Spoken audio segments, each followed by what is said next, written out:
dia, pessoal! Meu nome é Nathalie e bem-vindos a mais um vídeo de caso criminal. No vídeo de hoje nós vamos falar sobre a família Pesseguini, o mistério da família Pesseguini. Muito obrigada, Fernando José, por ter sugerido essa história. Se você que está assistindo tem alguma sugestão, é claro, coloque nos comentários, só fique sabendo que pode demorar para eu falar sobre, ok? Como sempre, antes de começar, eu gostaria de dizer que eu não quero ofender ninguém com as coisas que eu falo nesses vídeos de caso criminal. Eu faço esses vídeos por motivos educacionais, para que esses casos fiquem mais conhecidos e esses assuntos sejam mais discutidos. No vídeo de hoje, nós vamos falar sobre morte de criança, ok? Sobre uma chacina e sobre um provável suicídio. Esse caso, o caso da família Pesseguini, foi considerado um dos mais mal explicados da história do Brasil. E é um vai e vem daqueles que eu espero ter conseguido explicar de uma maneira que faça sentido, porque literalmente pesquisando esse caso, os fatos iam aparecendo assim e eles não têm uma ordem correta, as coisas simplesmente vão aparecendo e você tem que aprender a juntar todo o quebra-cabeça.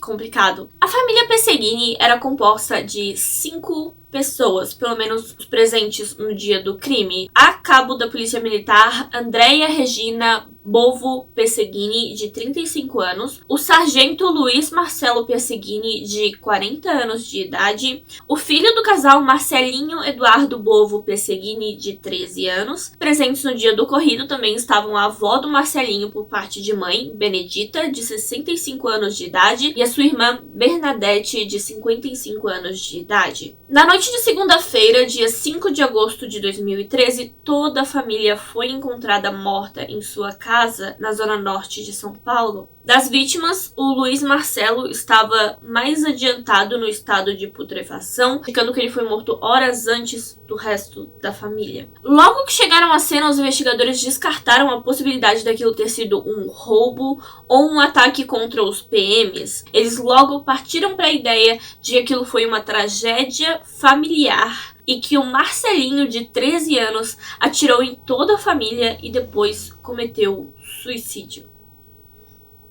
Bom, essa conclusão veio em base de relatos também sobre o Marcelinho e o fato dele jogar o videogame Assassin's Creed. Eu vi em um lugar que houveram vários coleguinhas dele que disseram que receberam ligações do Marcelinho dizendo que ia matar os pais. Eu fiquei bem impressionada com a quantidade de coleguinhas que disseram que ele queria matar os pais, e que ele queria matar pessoas e que ele queria criar um grupo de assassinos na escola, e que ele disse no dia que foi pra aula que tinha tentado matar os pais e que tinha tentado matar a avó. Fiquei impressionada. Eu ouvi também algumas entrevistas em que a advogada da família diz que ela não confia nessas crianças, que as crianças basicamente estavam falando que elas achavam que as pessoas queriam ouvir delas, sabe? A delegada Elizabeth Sato também mencionou que o local do crime não estava devidamente preservado pela perícia e que naquele dia mais de 200 policiais passaram por aquela casa, então não tinha como todas as pistas estarem intactas naquele momento. Porém, também houveram relatos de que não foi isso que aconteceu, não foi contaminado pelos policiais presentes, mas que outra pessoa que esteve lá após a morte da família, talvez o possível assassino, tenha mexido na casa para limpar as suas pistas. Alguns dizem que grande parte do sangue que teria espirrado nas paredes com todo aquele tiroteio acontecendo foi limpo das paredes, em partes altas das paredes, coisa que um menino de 13 anos provavelmente não faria se estivesse matando toda a família e cometendo suicídio. Além disso, haviam ferimentos de defesa no corpo do Marcelinho, indicando que ele foi sim atacado e tentou se defender. Então, outra coisa que indica que não foi suicídio dele. Naquela manhã de segunda-feira, a polícia diz que Marcelinho foi pra aula normalmente e que ele matou os pais durante a madrugada, dirigiu o carro sozinho da família, foi pra aula e depois ele voltou de carona e então se suicidou. É uma história bem louca, difícil de acreditar. Os corpos das 5 vítimas foram velados na tarde do dia 6 de agosto e as investigações continuaram durante mais 30 dias. Um psiquiatra forense determinou que o Marcelinho tinha encefalopatia hipóxica, ou seja, o cérebro dele não recebia oxigênio suficiente, o que indicaria que o menino teve um delírio encapsulado. Sim, eu tô usando aspas nisso tudo, pessoal, porque eu não sei se é verdade sobre o Marcelinho, sabe? Eu não sei se dá pra confiar nisso tudo. Mas ele acha que o Marcelinho teve um delírio encapsulado e misturou a realidade com os videogames e os jogos que ele jogava. Mas foi analisado se havia alguma pólvora nas mãos de alguma das vítimas e deu negativo pra todo mundo. Houveram algumas pessoas que disseram que o Marcelinho usou luvas e também não havia pólvora nas luvas que ele usou. E não havia, literalmente assim, não havia restícios de pólvora na mão de ninguém, nem do Marcelinho. Bom, no fim, a Polícia Civil e o Ministério Público e o Tribunal de Justiça de São Paulo concluíram que o garoto foi o assassino da família e que ele cometeu suicídio após o ataque. Porém, a Polícia Militar continuou investigando o caso porque haviam certas denúncias de corrupção feitas pela cabo Andréia, a mãe do Marcelinho, contra alguns colegas. Isso levanta algumas suspeitas, né? Ela, a cabo Andréia, alegou ter sido convidada para participar de furtos de caixas eletrônicos, e essas acusações poderiam indicar que foi um ataque contra ela, que ela estava acusando outros colegas de tentar roubar um caixa eletrônico e que, por retaliação, eles foram atrás dela, mataram ela e a família, e que aquilo não foi um surto do menino. Outra coisa que indica que o alvo poderia ser a Andréia é o fato dela ter sido encontrada de joelhos de frente para o colchão. Então existe a teoria dela ter sido a última a ser morta e ela foi colocada de joelhos, num modo assim de execução mesmo. Outra coisa que foi notada é que um menino de 13 anos não teria atirado na família de maneira tão limpa. Todo mundo foi morto com apenas um tiro. Assim, foram tiros muito bem executados. Teve uma vizinha que disse que viu um policial militar fardado e um outro homem pulando o muro da casa da família por volta do meio-dia, no dia 4 de agosto. Não, por volta do meio-dia daquele dia. E ela lembrava de ter visto os dois homens dizendo que a família estava morta quando saíam de lá, isso por volta do meio-dia, e aí a polícia só chegou lá pelas 6, 7 horas da noite, na casa, checar a cena do crime. A mesma vizinha disse que um carro prata rondou durante meses a casa da família, e, sabe, ela tava achando estranho, que parecia que tinha alguém perseguindo a família, ou observando. Por causa de ingressos de cinema que foram encontrados na cena, nós sabemos que a família inteira foi ao shopping no dia anterior, passaram a tarde fora, e o ataque possivelmente ocorreu durante a noite, durante a madrugada. Existem vídeos de uma câmera de segurança, que eu vou tentar colocar aqui pra vocês verem, que mostram um carro prata, que segundo a polícia era dirigido pelo Marcelinho, um menino de 13 anos. Tem histórias de que a mãe dele ensinou ele a dirigir aos 13 anos de idade. E que ele assassinou a família e aí pegou esse carro e saiu dirigindo. Além do motorista do carro, dizem que dá pra ver alguém sentado no banco de trás. E um veículo com faróis apagados estaciona. E como se sinalizasse algo, ele pisca 4 vezes a lanterna traseira. E aí depois outros 2 veículos aparecem. Mas é um pouco estranho. E o que isso indica, eu não sei.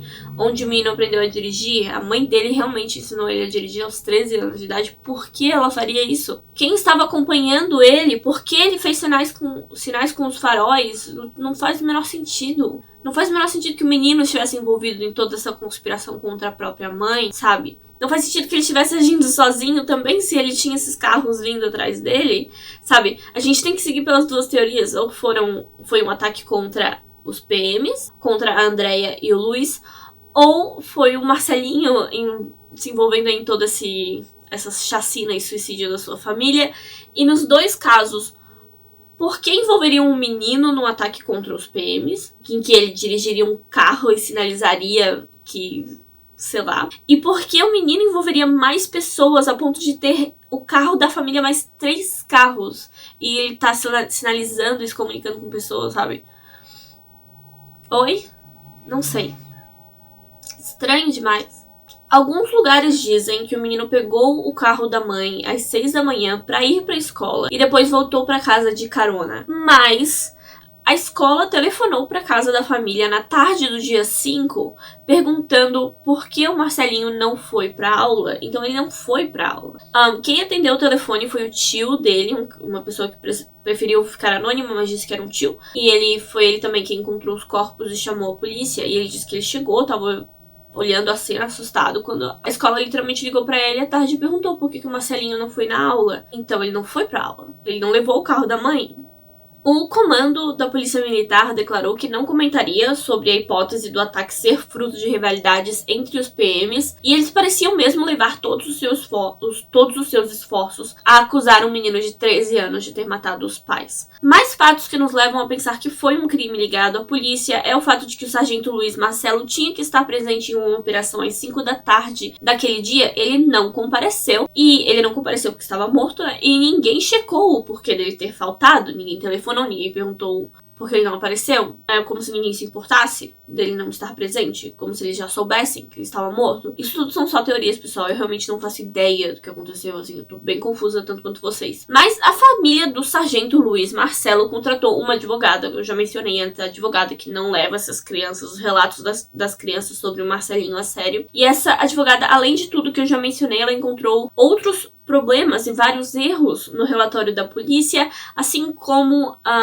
evidências de que as gravações ali das câmeras de segurança, e tinha até câmera de segurança do colégio do menino mostrando ele estacionando o carro, conseguiu provar que várias dessas coisas eram falsas. Um dos mais preocupantes, um dos erros mais preocupantes foi o fato das acusações feitas pela cabo Andréia, a mãe do Marcelinho, simplesmente desapareceram dos relatórios da polícia.